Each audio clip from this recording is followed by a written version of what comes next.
मैं आचार्य योगेंद्र महाराज, अध्यक्ष गोरक्षा दल हरियाणा, आप सभी पत्रकार बंधुओं का यहाँ पहुँचने पर सर्किट हाउस नू में स्वागत है। और आज की प्रेस वार्ता का जो मुख्य उद्देश्य हमने रखा है, ये रखा कि बहुत लंबे समय से जो गो तस्करी की बात में चलती थी और गो तस्कर जो थे वो पुलिस को भी झांसा दे करके, गोरक्षकों को भी झांसा दे करके अपने तरीके बदलते रहते थे। तो अब जो सोशल मीडिया का ज़माना है तो बहुत से तस्करों ने अपने तरीके बदल दिए हैं और उस तरीके में जो आज आपके बीच में उस तरीके का मैं जो खुलासा करना चाहता हूँ और मीडिया के माध्यम से हम ये बताना चाहते हैं समाज को भी और लोगों को कि आप सचेत हुए और इस गो हत्या के कलंक को यहाँ से मेवात से हम जड़ से उखाड़ेंगे और बिल्कुल नहीं होने देंगे।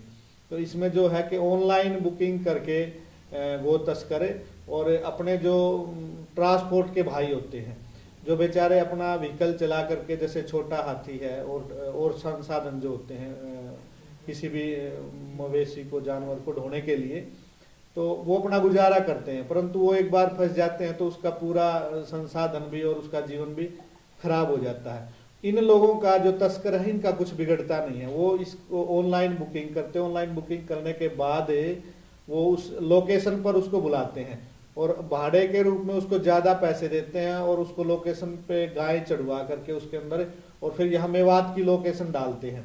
उस लोकेशन पर वो रात को रातों रात आता है और उससे वो गाय उतार करके पैसे देकर उसको वापस भेज देते हैं। रास्ते में यदि पुलिस को या गोरक्षकों को मिल जाता है तो उसके पास कहने के लिए कुछ भी नहीं है। उसके ऊपर मुकदमा होगा, उसका व्हीकल इम्पाउंड हो जाएगा थाने में, और लेकिन उसके पास जवाब नहीं है। वो इतनी ही बात कह पाता है कि जी मेरे को तो मेरी बुकिंग की थी, किसने करी थी कोई नाम नहीं है, किस लिए की थी वो भी सामान नहीं है, क्यों की थी तेरे को पता है इसमें क्या चढ़ाया हुआ, उसके पास कुछ जानकारी नहीं है। तो इस जानकारी को समाज में अधिक से अधिक फैलाना, ये आज की प्रेस का हमारा उद्देश्य था कि भी ऑनलाइन जो गो तस्करी शुरू होगी उसको बंद किया जाए। कि आज अब जो गो तस्करी का जो मैटर था वो अब मेवात के अंदर बहुत सारी लगाम लगी है। हम लोग पहले डीसी साहब से मिले थे तो उसमें हमने एक बात रखी थी कि जो गाय पालते हैं मेवात के अंदर, कोई 20 गाय पाले हुए, कोई 25 गाय पाले हुए हैं, तो उनमें से गाय कब उन्होंने बेच दी, काटने के लिए बेच दी या किस कार्य के लिए बेच दी, उसका कोई लेखा जोखा नहीं रहता था। तो आज उसमें टैगिंग हुई थी। टैगिंग होने के बाद उसका फिर उसमें जो दोबारा जो जिन्होंने गाय या कोई पशु पाले हैं उसका रिकॉर्ड फिर नहीं है। तो आज हम डीसी साहब से मिलकर के, हमारे गौ सेवा आयोग के सदस्य सुरेंद्र आर्य जी बैठे हैं, गौशालाओं के प्रतिनिधि बैठे हैं, तो हम आज डीसी साहब को कहेंगे कि इस काम को सुचारू रूप से करवाना चाहिए और मेवात में रिकॉर्ड होना चाहिए कितनी गाय है, कितनी गाय आई है।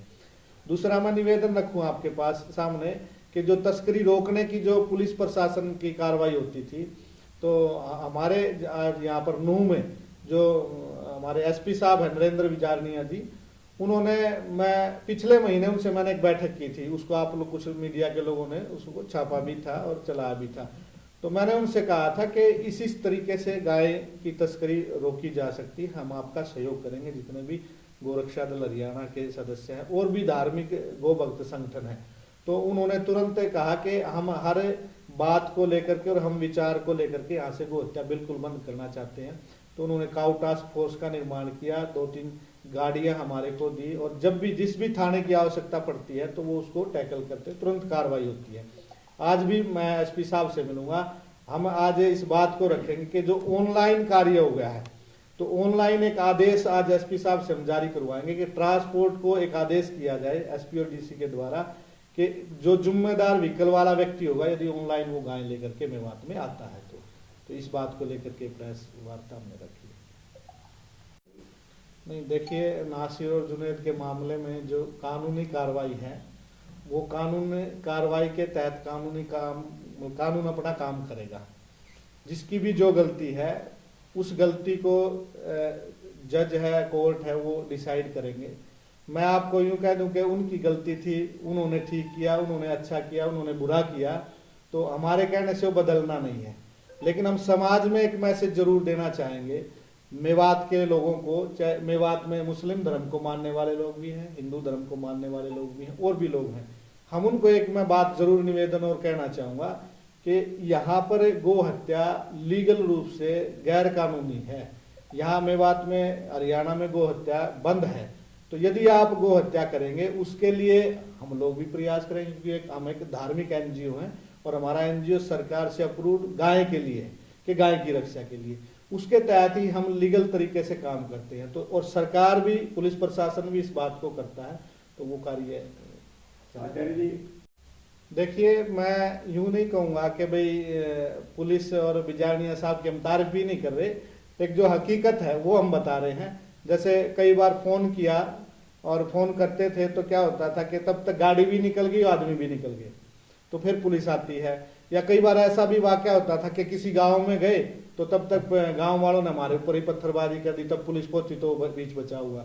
परंतु आज तारीफ की बात नहीं है। आज हमारे को जो हमारे एसपी है बिजारनिया साहब, उन्होंने सख्त रूप से निर्देश किया, पूरी एसएचओ को बुला के मीटिंग करी थी हमारे साथ कि भाई बाद में नहीं, जैसे ही गोरक्षा के लिए कोई भी आपके सामने आदमी आता है तो आपने सीधा ये कहना, हाँ जी बताओ कहाँ चलना है।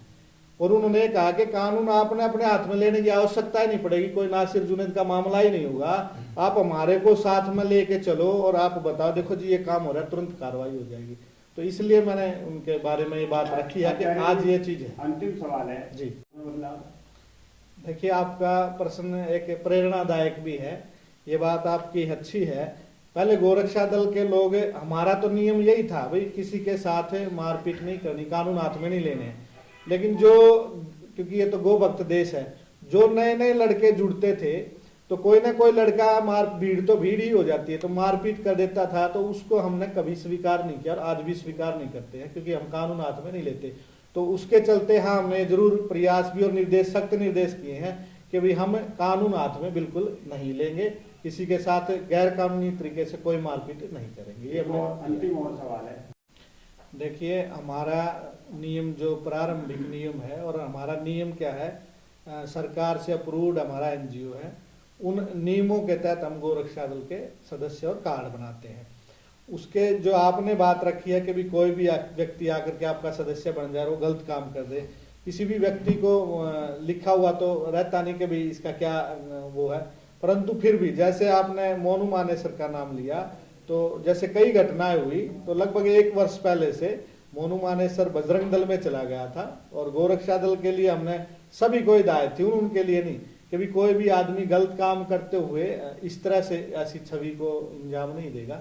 तो हमने तो जो कार्ड बनाने की, सदस्य बनाने की जो मुहिम है, पुलिस उसको वेरिफिकेशन नहीं कर सकती, क्योंकि पुलिस के पास लीगली अथॉरिटी या हम उसको आदेश करें या वो हमारे करें। हमारा एनजीओ है, सरकार ने कानून बना के भी आप जो आपने गोरक्षकों के कार्ड बनाएंगे आप बना सकते हैं। तो हम खुद ही उसका अब विश्लेषण करते हैं ये लोग कहाँ से है, क्या ये काम भी करता है, और हम डायरेक्ट भी नहीं बनाते। हम उसको ये कहते हैं कि ये पट्टी करता है, चारा डालता है, उसके प्रति श्रद्धा है, या वैसे वो झगड़े के तहत से जुड़ना चाहता है, तो वो हम जरूर संशोधन करके। एक आपके जो कई साथी हैं नहीं, देखिए उस चार्जशीट में तो बहुत सारे गो भक्तों के नाम हैं और हमारा संबंध उनसे, क्योंकि वो तो थे गोरक्षा दल के ही हैं, तो हमारा संबंध कोई खत्म नहीं हुआ है। वो तो हमने ये कि भी उसमें कोई दोषी हमारे जो लोग हैं वो नहीं है उस प्रकार से। तो हम गाय की रक्षा के लिए हमारा संबंध है, किसी हमें अपराधी के तरफ खड़े होकर के हम ये चीज करना चाहेंगे नहीं, उनको नहीं पकड़ने देंगे, नहीं छोड़ने, ऐसा नहीं है। जो गो भक्त है हम उनके साथ खड़े।